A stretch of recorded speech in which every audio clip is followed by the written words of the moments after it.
So we are live.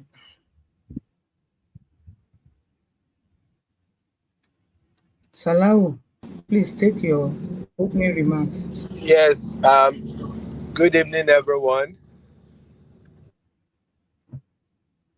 Good evening, Mr. Thank you Salau. so Good evening, much for everyone. joining us.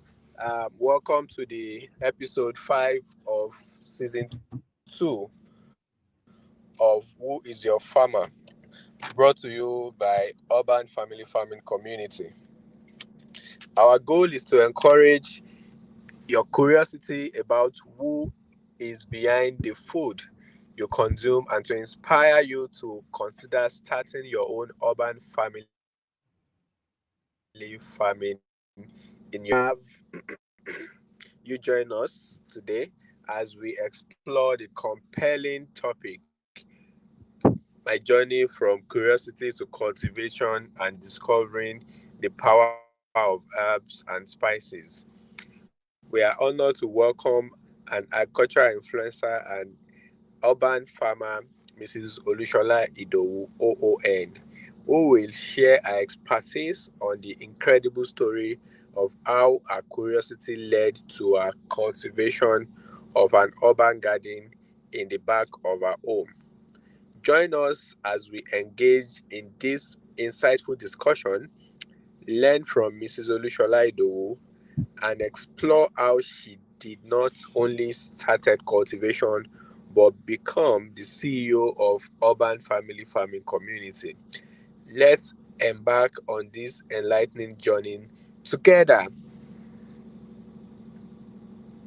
Yeah, thank you very much, Mr. Salau. Good evening. Thank you. Good evening, Mommy. Good evening, Mr. Timothy. Good evening, Mr. Charles. Good evening, everyone watching us live at this very minute. We thank you for joining us. So it is time to invite our guest speaker. So it is my honor to introduce our guest speaker for today. As we all know, Mrs. Olushola Olayinka Idowu, who is the founder and the vice president of Golan Helps Initiative, a non-profit organization dedicated to providing free food assistance to vulnerable households, particularly women and children in Abuja and across FCT. In addition to our guest speaker's work with Golan Helps, she is also the founder and the president of the Urban Family Farming Community. Our guest speaker for today, Mrs. Olushola Olayinka Idowu OON, is a distinguished professional, having served as a retired Federal Permanent Secretary of the Ministry of Budget and National Planning. She has also been the former national convener of the United Nations Food Systems Dialogue in Nigeria.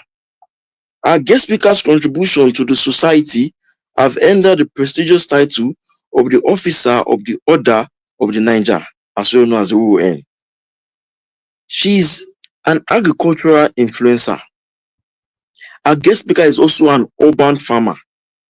And today she will be speaking on what she's going to see our journey from curiosity to cultivation, and also discovering the power of herbs and spices. So please join me in welcoming our guest speaker for today and also our CEO, Mrs. Olushola Olayinka Idowu OON. Thank you very much. So, but now she will be taking, we'll be watching a video. She has a short clip for every one of us to watch, and I would want us to please Urban watch it. And Family Farming yeah, thank you. Community And after that, she in will take her Abuja. teaching. I'm doing this video in readiness for the episode 5 of our series 2 of Who is Your Farmer? And it's because people have been asking that they want to see the apps that people have been talking about, our guests have been talking about. So I'll just say, let me do this video to show you the apps I have in my own urban garden so that we can all learn together. Thank you. This is called mountain mint. Mountain mint. You can see it. Then this is garlic chives.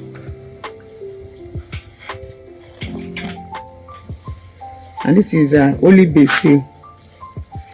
Olive basil. In fact, I have almost 4 or 5 different bases in the farm.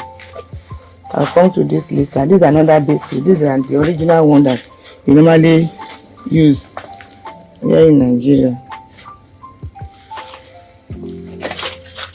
This is another basis. This is another one. And this is another one. Okay, enough of this. Then inside this farm we also have what we call the scorpion tail. Scorpion tail plant. Scorpion tail plant. And then we have what we call the panadol plant. This plant, panadol plant. Please let it be away from the panadol plant. This is lavender. Please move closer. Lavender. Although it doesn't have the purplish flowers, this is lavender. And this is catnip. Maybe when I'm having this discussion later, I'll be telling you about the uses of this plant. But this is catnip. This is Utinka carriers. Let's show it very well. Show it very well.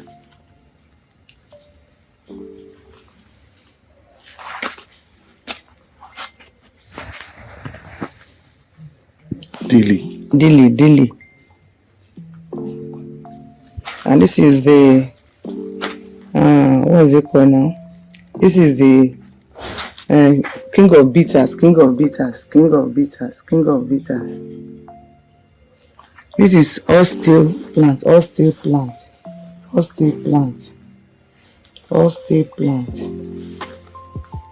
Like I said, we'll be discussing the uses later. And why you have the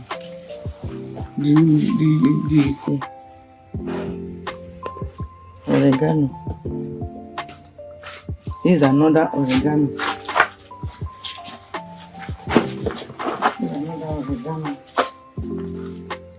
Okay.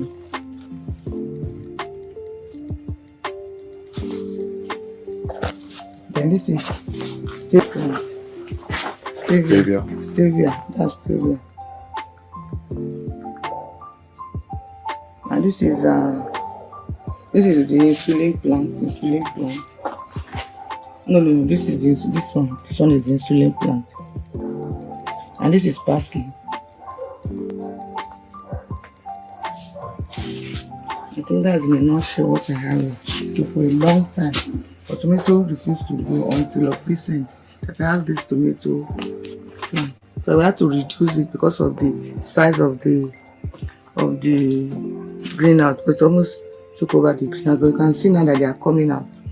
And that was that because we put them inside the sack. And then this is my vegetable. My normal shoko.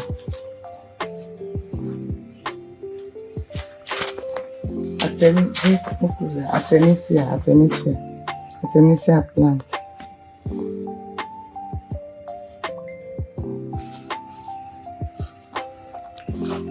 I did a video from passion to coffee. I don't know whether people were able to watch it, but this is what I'm talking about. This is the orange flesh potato. Since I came in contact with this plant, it has really profited me in the sense that we grow it on a 3 months basis. Once we harvest it, we just put in the stem inside the soil, and it's growing again. You can see now. This one by the end of May, we'll be harvesting this by God's grace.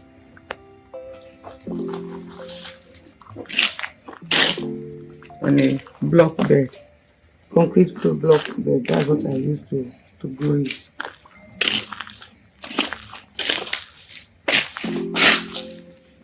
One other as I've been growing for some time now is ginger and turmeric actually. But this year I decided to grow it in not just few bags but almost 25 bags. So you can see they're already coming out. And this is another oil plant. Oil plant. But these are ginger bags. And turmeric there about mango, pear, and then the moringa. We have the three trees beside one another.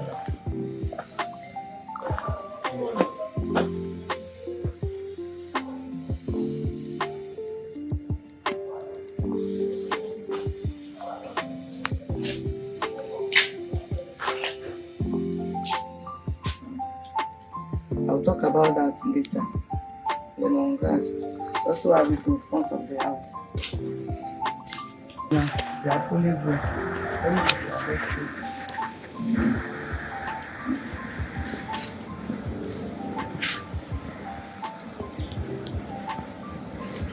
Section of the house. Then you have pomegranate. You can see some of them are coming out already.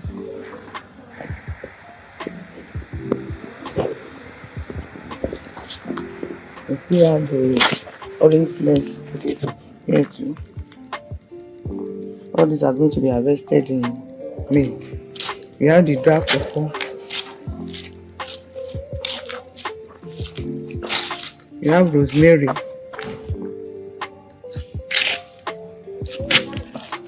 We have bitter lemon, bitter leaf rather, bitter leaf. We have bitter leaf.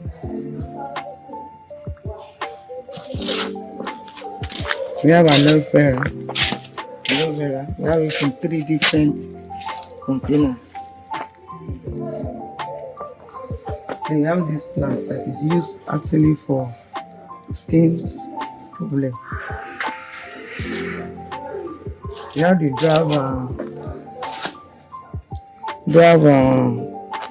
coconut.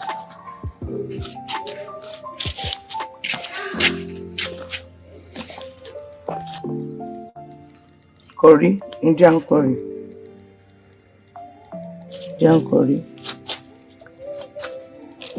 And this is the oha leaf that the Igbos used to make oha soup.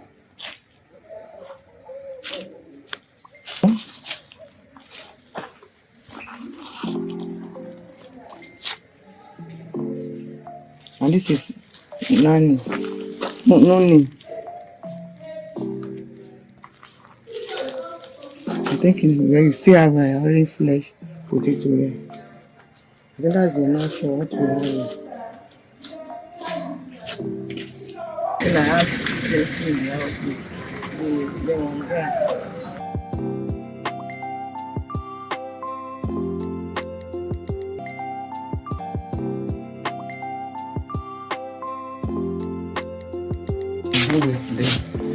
With the herbs when I cut them, wash them, and then we dry them. It's what I was actually doing before, drying them on a tray in the kitchen, and they do get dried.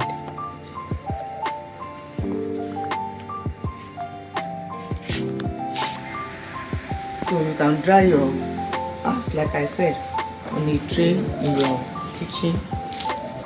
But this is an industrial dehydrator. You can see it has almost 10 layers. This is an industrial one, and this is a portable.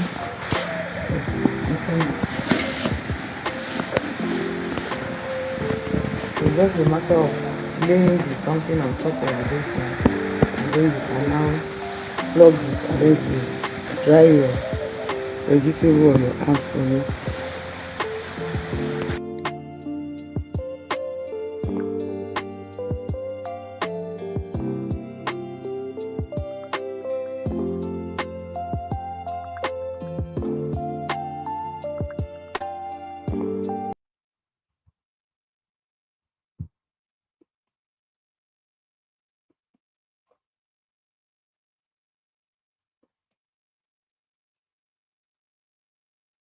You are all welcome to this episode of the Who is Your Farmer? Today we are treating episode 5 of our series 2. and I'm taking this episode, and my topic today is my journey from curiosity to cultivation and discovering the power of herbs and spices. Most people grow up asking, who is your doctor? Who is your lawyer? Many even ask, who is your teacher? But somehow, along the way, I started asking a different question, who is your farmer? And that one question changed the course of my life. The question is in the heart of the urban family community mission and the Who is Your Farmer series. First, this question arose curiosity, and secondly, the need the need for this question to be asked and looked into is simply because when you ask this question, when you ask this question, you are really asking who does the food, where does the food you food you where does your food come from, who grows it, what's in it, and how do you start to become your own farmer to avoid being victim of bad intake. So by asking the question, who is your farmer, we are not just seeking to learn about for faces being behind our food, we're also inviting you to become an active participant in the food system, to take ownership of your food choices, and to embrace the role of a stewardship of the land. Who is your farmer is more relevant than ever because being your farmer can offer numerous benefits, which includes control over food production. Growing your own food allows you to control what you eat and how it's produced. Freshness and quality. Harvesting your own crops ensures freshness and quality. Food security. Having a steady supply of homegrown food can reduce reliance on external sources. Then customized diet. Growing your own food allows you to tailor your diet to your needs and preferences. You are not forced to eat what you don't want to eat. Then who is your farmer and urban farming? There are so many benefits attached with engaging in urban farming, namely food security, community building, air quality improvement, plant absorb pollutants and particulate matter, improving air quality in urban spaces. They take up carbon dioxide and give us oxygen. That's why I call nature at its best. Mental health benefits. Being around nature has been shown to reduce stress and improve mental well-being. Planting in urban space can be so challenging also due to various factors. Here are some of the common challenges. Poor soil quality. Urban soils can be contaminated with pollutants, heavy metals or debris, making it challenging to grow plants. Limited access to water. Urban areas may have limited access to water, making it difficult to maintain plants. So in a world of processed food, unknown ingredients and simply chaos, supply chaos, this question is not just symbolic, it's survival. When you know your farmer, you know your food. When you become your own farmer, you know yourself. But let me also say that the seed does not doubt the sun, it just grows. Farming reminds me to trust the process even when I couldn't see the harvest yet. So the curiosity that sparks it up. I used to buy a tea back then in Lagos, southwest Nigeria, called Dara Dara. The owner, who happens to be a Lebanese or an Indian nationality, said he named it Dara Dara because to him it was good. The tea happens to be lemongrass, and then people were taking it for malaria. This actually was my first things with herbs, and since then I've had it in mind to do something about herbs and spices. That experience pushed me to dig deeper, especially as a pharmacist. This tea, that is the lemongrass, made me to discover the power of herbs and spices. How and why? I used to have malaria a lot, and so I started taking the tea and even buy for others. We use it as a prophylaxis that helps us to prevent malaria, and it works that way until I did not see the tea again. There's a saying about herbs which I learned early in life, and it says, in my culture, we do not just cook with herbs. We heal, we pray, and then we remember. The shift from consumer to cultivator. After so many years later and given the appointment as the United Nations National Convener for Food System in Nigeria, I then realized that I did not just want to talk about eating herbs and spices, I wanted to grow them.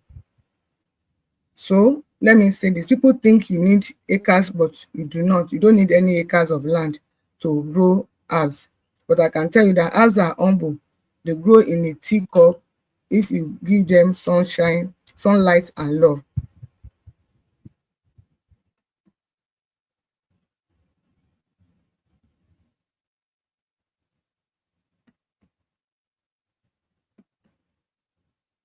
But I can tell you that herbs are humble. They grow in a teacup if you give them sunlight and love. So I decided to start my own herbal garden. I began with easy to grow herbs like mint, like what's it called, parsley, like basil, and set up a small raised bed, a greenhouse at my backyard. And to my surprise, the plant thrived. Each time I harvest from this section, I realize that yes, I've been doing something very, very important. Well, I just let me do something, please. Just a minute, just a minute. Give me a minute to achieve something, please.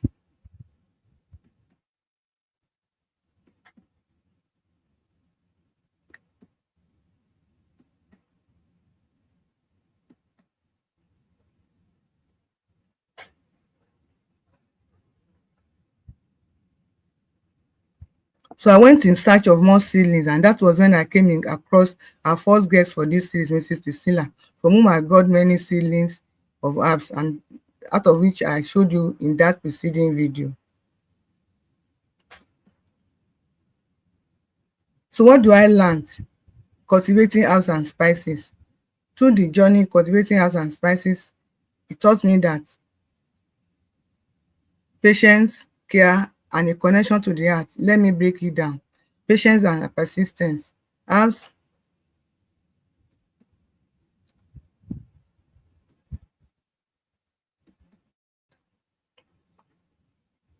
Herbs and plants generally grow slowly, teaching us the importance of patience and persistence. Also, the soil seasonal cycle reminds us that growth and rest are both essential. Resilience and adaptation. The soil withstands various weather conditions, teaching us resilience and adaptation. Sustainability and stewardship. The soil teaches us the importance of responsibility, management, and stewardship. Also, the soil long-term cycles reminds us to think about the consequences of our actions for future generations. I found joy in observing how these plants grow, change, and respond to different conditions. Gardening became a meditative practice for me, a way to unwind and reconnect with nature. So before I go further, let me just give us these tips. 5 tips for planting herbs and spices at home. The first thing is that you choose the right location, and that right location must be a location that has enough sunshine. You use well draining soil. You take proper care and water it. It can be morning and evening. Like I said, herbs can grow even in a teacup once you give it sunshine and love. So part of it is to take care of your your plant. Then use appropriate containers. Then you learn and practice pest control techniques. Oh, I think this is the wrong whatever. Wait, just a minute, just a minute.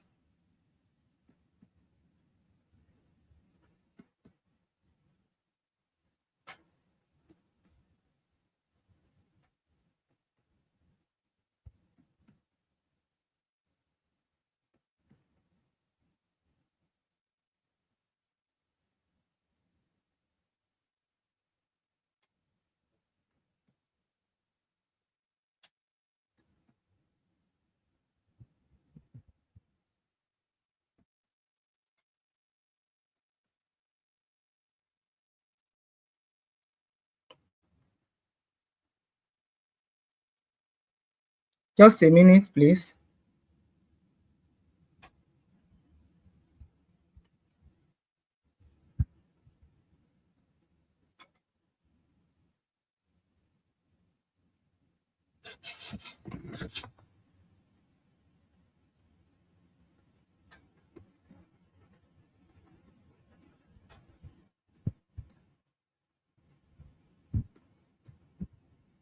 It's still processing.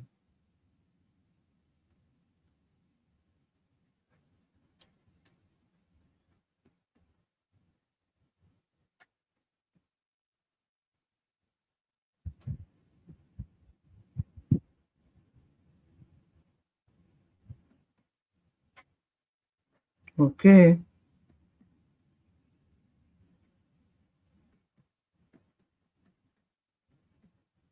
Mm-hmm. I think this is the right one. Okay, okay, okay, okay, okay, okay. Thank you for your patience. So now discovering the power of herbs and spices. Let me start on what I call the GGT spices, herbs that others have talked about. That is the garlic, the ginger, and the turmeric. They are essential spices that bring both flavor and wellness into our homes. This powerhouse has boost remarkable health benefits. Garlic with its heart strengthening alicia, ginger as a soothing digestive aid, and turmeric known for its potent anti-inflammatory curcumin. They are easy to grow at home. They ensure a fresh and readily available supply to enhance both culinary creations and natural remedies. Cultivating these herbs enriches our garden and life, making them invaluable staples in every household. I may not be speaking of all the herbs in my garden for time's sake, but let me assure you that I will cover a lot of them. So I'll be starting with those that I call spicy stroke herbs.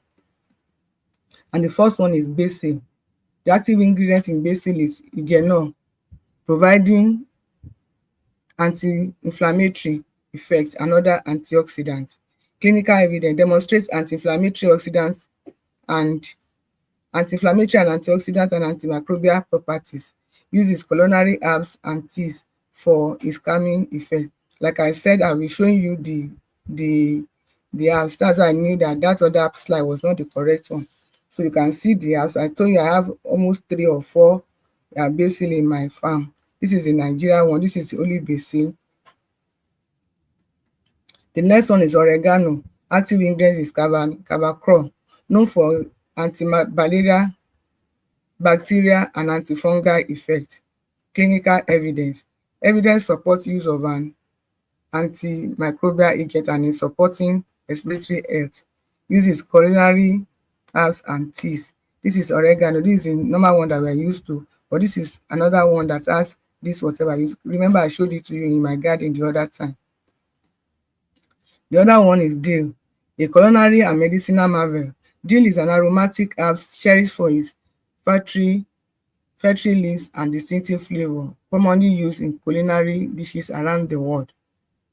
The primary active ingredients in dill include cavone, limonene, and various flavonoids, which contribute to its health benefits. Traditionally, dill is used to aid digestion, relieve flatulence, and soothe colic due to its contaminative properties. It's also known for its antibacterial and antioxidant effect, making it useful in both culinary applications and natural medicine.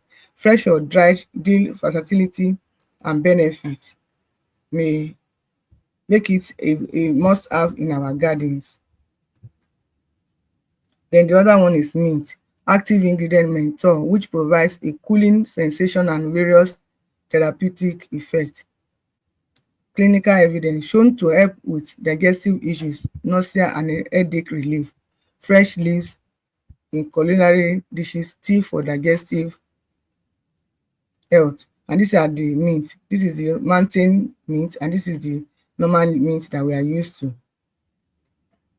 Then the herbs now. The first one I want to take is catnip. Active ingredient nepetal nepetalactone, which is responsible for its potential calming properties in humans. Limited human studies, but traditionally used for its mild sedative effect and to alleviate insomnia or anxiety. Uses herbal tea for relaxation and sleep, sometimes used in treating headaches. The next one is lavender. Active ingredients is linalool and linalool acetate, known for its calming and soothing effect. Clinical evidence studies suggest effectiveness in reducing anxiety, improving sleep, and alleviating depression system. Used in teas for relaxation and stress relief. Like I said, this is the lavender without the purple flowers. At times you can combine the two to give you a more calming effect. I do that a lot. Then the oil plant, active ingredient silica, beneficial for bone health and antioxidants. Clinical evidence. Some evidence supporting its use for bone health and diuretic effect. Uses: supplement for bone and hair health, teas for their diuretic properties. And this is the oste plant. Then the next one is Eustacia carnea, often referred to as the blood plant, traditionally known for its potential use in treating anemia. Common name: blood plant, Brazilian vervain or pink vervain. Traditional use: it is believed in some herbal practices that this plant can help in increasing hemoglobin level and improving blood circulation, which may benefit individuals with anemia. No wonder when you cook it, it gives you a bloody liquid. And this is it. The next one is Acalypha leaf, commonly known as copper leaf, Jacob's oat and match me if you can. Clinical evidence: it is a potent herbaceous plant widely used for the treatment of all fungal and bacterial disease related to skin. I'm sure most mothers will be able to identify with this, especially dermatitis, rashes and eczema, as a tea or bath water for our children, especially when you have small children that are having this skin disease. The next one is lemongrass. The active ingredient is citral, which possesses antimicrobial and anti-inflammatory properties. Clinical evidence: some studies indicate that lemongrass has potential in supporting treatment for malaria due to its antiplasmodial activities. Research has shown that compounds in lemongrass exhibit effectiveness against Plasmodium falciparum, the parasite responsible for malaria. Uses: it is used in culinary dishes, especially in Southeast Asian cuisine, in herbal teas and traditional medicine for its medicinal properties, including potential mosquito repellent effect.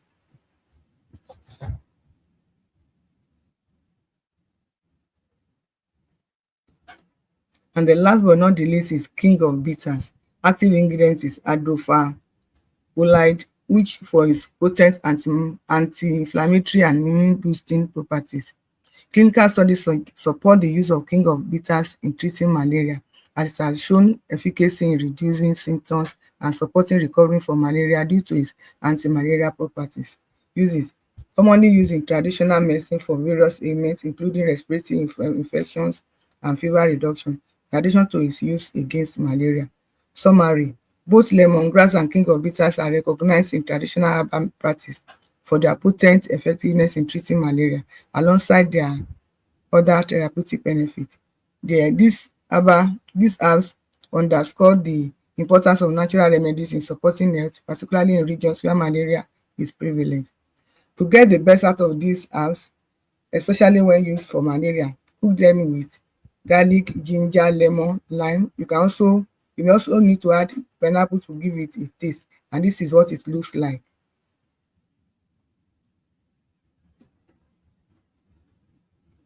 In closing, I'll be wrapping up with a return to the question: who is your farmer? We said it is to elicit curiosity or encourage you to start being your own farmer. And these are series 2, which is focused on herbs and spices. I'd like us to reflect on what I've been saying since, and let me encourage you not to be curious, but to start being your own farmer with one pot, one plant, and one herb, and see what that curiosity takes you, where that curiosity takes you. On a final note, my journey from curiosity to cultivation has transformed my life, and I encourage each of you to explore the world of herbs and spices, whether by starting your own farm, visiting local markets, or simply experimenting in your kitchen. The power of herbs and spices is extraordinary. They nourish our bodies and enhance our lives, because the farmer isn't always out in the countryside. Sometimes the farmer is you. So let me say a big thank you for letting me share my journey with you. I sincerely hope it inspires you to embark on your own adventure of starting your own urban farm, either in your backyard or your balcony. I would also like to encourage you to kindly subscribe, like, and share so that others can be aware. Before ending, I'd like to say that consulting with your healthcare professional before using the herbs as medical remedy is highly advisable. Once again, thank you and remain blessed.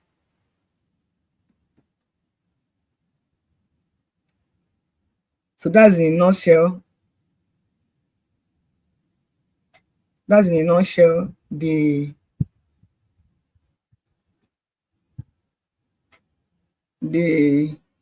journey that I want to share with you, and to encourage you to also start with one pot, one herb in your own backyard or in your balcony.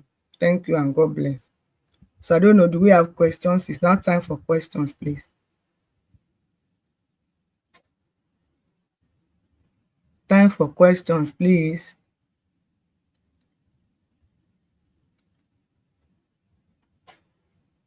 Please, we'll be picking the questions from the comments.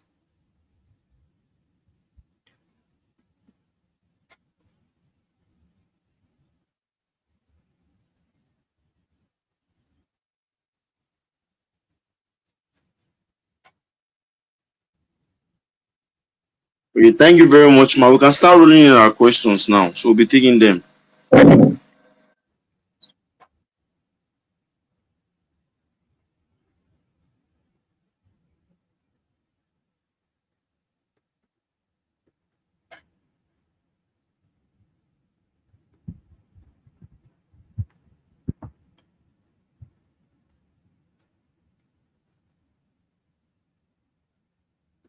And for those of us with questions, we can start rolling them in because we're already taking note already. So if you have questions, you can post it on the comment section. Thank you very much.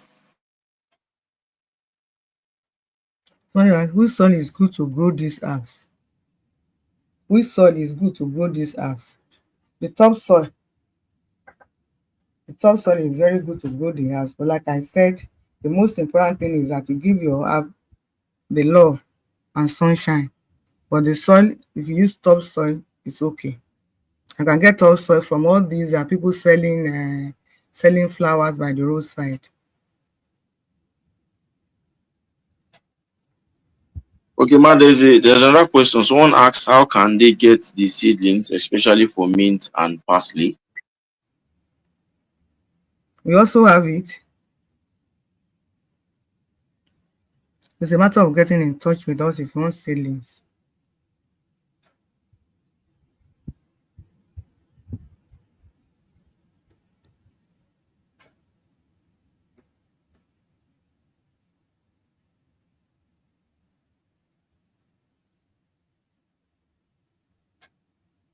We are waiting for our questions. If you have questions, roll them in. You can put it out in the comment section, and then we're going to read it out. She's going to answer you. So if you have any question, please roll them in.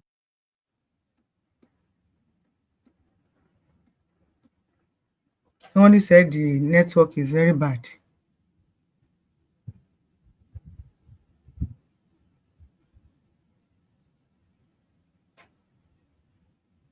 Well, I pray that the Lord will help us with the network being bad. Yeah, thank you very much for the remarks. You can see the remarks in the comment section. Yes, the lecture has been great. We've had a good How time. can we get the seedlings, CG for mint and parsley? Like I said, we have them for sale.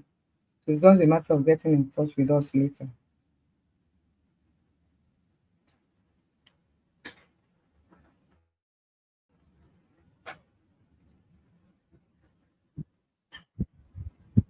Thank you, Prof, for great lecture.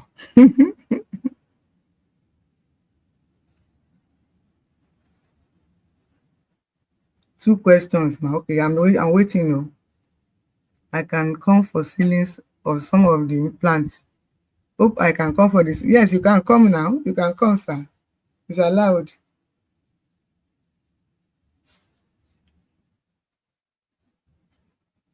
So I'm waiting for the two questions.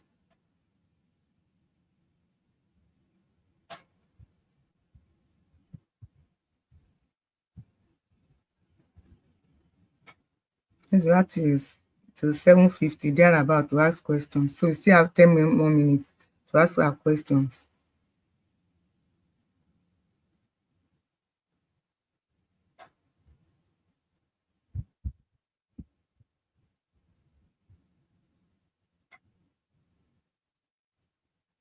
How do one get the seedlings and the herbs? Can we get a particular soil texture to use, ma? I've answered about the soil texture. I said if you can get to all these people selling flowers by the roadside, you can get topsoil from them. Then you can use your container, you can use tire, you can use so many things to do that. How can you get ceilings and the herbs? Like I said, we also have ceilings and the herbs. Also, the ones that we don't have, we can direct it to where you can get it, but we have them here. How do you know the exact quantity of these herbs to consume? Yes, I know that was coming. So I brought this measurement something. I think I should remove this.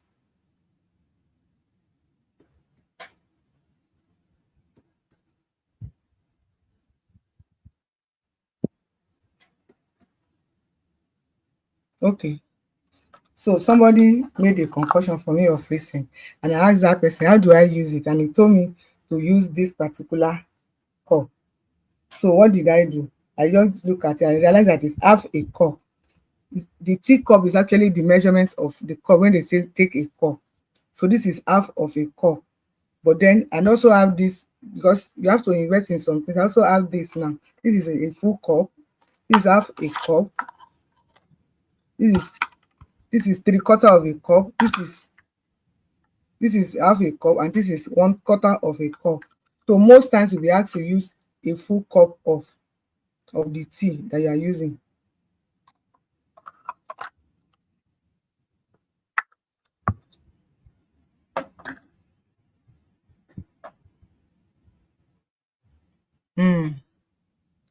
Somebody said, how do you know the exact? Okay, I've answered that one. It's late to plant yam. Is it late to plant yams? It's not too late to. It's not too late to plant yam. If you want to plant yam, you can start planting it now. Have you ever looked at a tramp pump to make compressed air, which can do many things like power? I don't understand that question, please.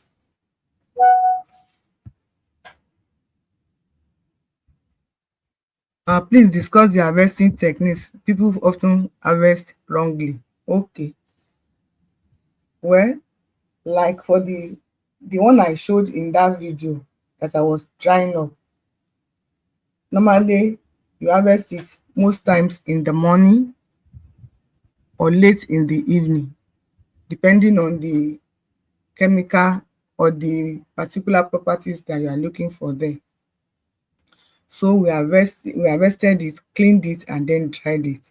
When you talk about the technique of harvesting it, it's just a matter of cutting off the ones that, because once you cut off some of them, the thing will start growing up. Like that catnip. Now, when we bought it was just two strands of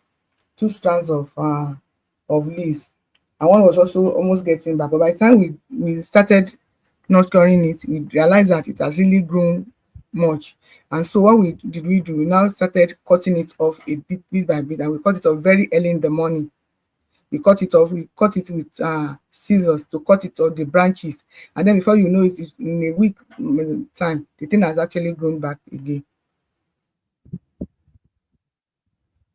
So you must not just cut. Well, some people will just twist the something and just jack it off. No, you must cut it off neatly. Thank you. So we still have 6 more minutes to answer questions. How have you ever looked at a tramp pump to make compressed air, which can do many things like power? I don't know what you are talking about. That's Mr. Noob's revenge. I don't know what you are talking about, please.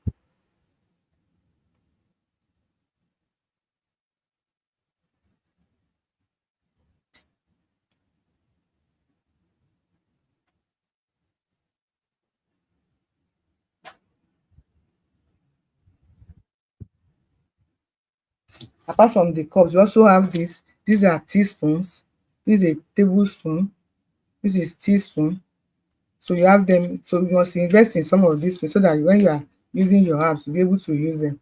Be able to use them correctly.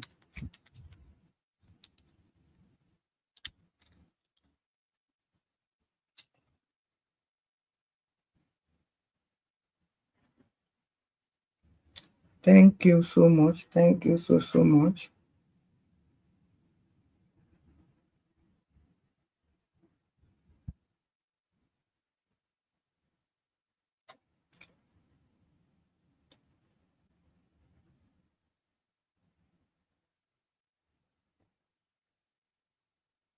Good evening and thank you, ma. The network has been off and on my side.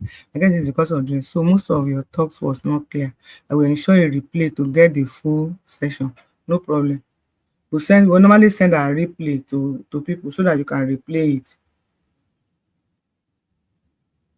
What about traditional measurements? Prof, what do you mean by traditional measurements?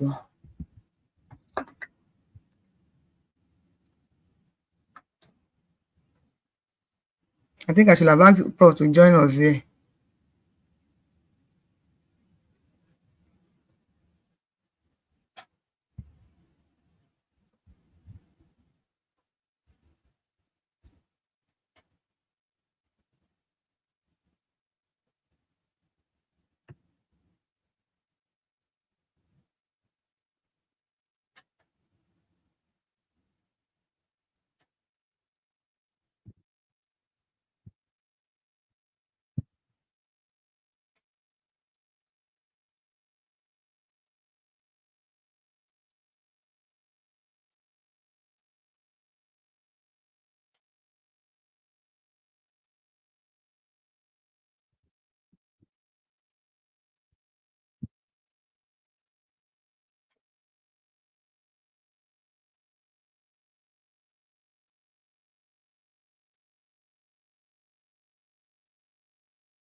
Somebody said we need some seed to start. In most cases, you don't need seed though, but some of those seeds are not available. In most cases, you can use the seedlings. And like I said, I bought those seedlings to grow.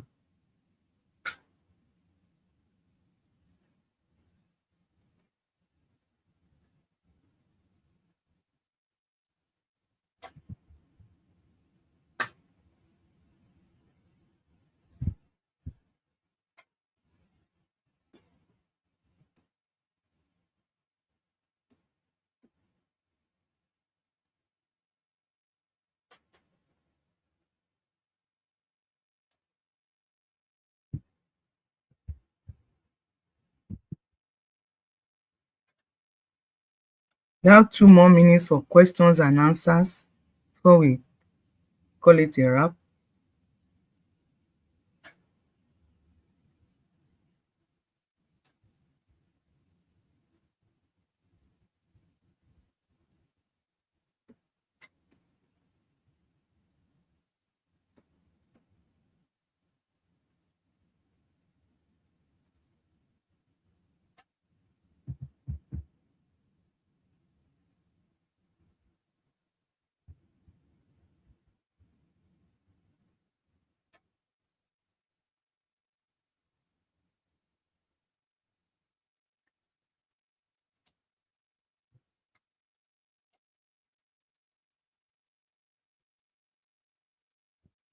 Thank you too. The MLS and other measurements are good. However, most herbal doctors who are not educated have other ways of measurement. Okay, sir.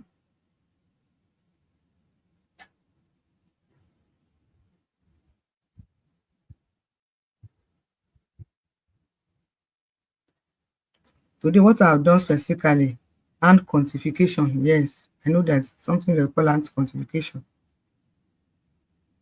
What I've done especially is to educate people on the fact that I was curious coming in contact with lemongrass, and then after that, I started thinking of what to do. And then later, I started my own herbal garden, actually an urban farm, and then an herbal garden. So that's what the trip we have gone through today. My curiosity, and then how did I get to where I am today.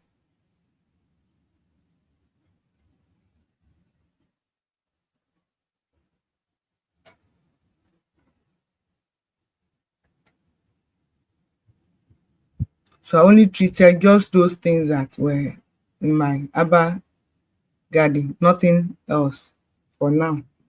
As time goes on, we'll be able to enlighten ourselves on more things.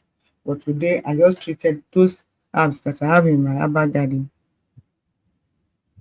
and to encourage others to do so, to start your herbal garden, to start an urban farm actually, and then incorporate an herbal garden into it. You can see I didn't show you just the herbs, I showed you the mango, the pear, the so many things there, the tomato.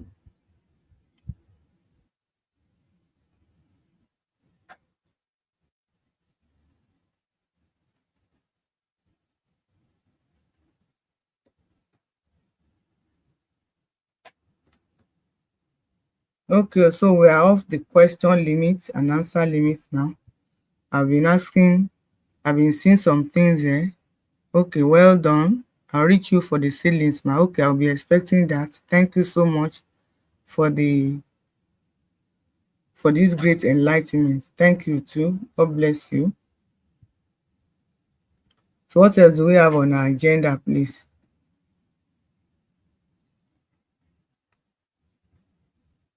I think it's time to promote our what's it called now? It's time to promote our 10 video something. We have a 10 video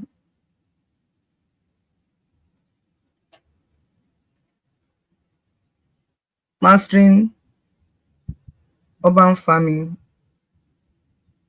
that we launched last month rather, and we're still available. So if you want that, you can always get it through if you're on the YouTube, on the what's it called now, on the WhatsApp group, you can always get the link to buy the mastering urban farming something. There are 10 videos and you will learn a lot there, and it's only 10,000 naira, so you can get your own there. Thank you so much. So in closing, I want to say a big thank you to everyone that has been able to join us for this episode 5 of our series 2.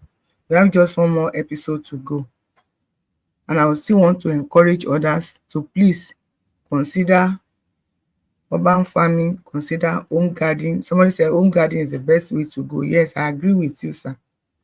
So consider that, so that you don't just eat whatever you see. You can eat whatever you like by going to your garden to pluck something and then eat it. And then you can now incorporate herbs and spices into your garden, which will greatly help you. These days when medicine are becoming very, very expensive, you can also use this now as a way of treating yourself. Thank you so much. Please, I'd like to encourage us to share, to like, and to subscribe to our YouTube channel, because it helps us to create awareness for other people. Thank God that you are aware already and you are also coming on board, but we also need to create awareness for others, and it's by subscribing, it's by sharing it with other people. Thank you so much and God bless. So on this note, want to wrap up today's episode of Who is Your Farmer. It has been an exciting journey of the CEO telling us about how she, from curiosity to cultivation, and then discovering the power of herbs and spices. And it is my prayer that all of us will be able to discover this as we go ahead to have an urban farm or an home garden in our homes. Thank you once again and God bless.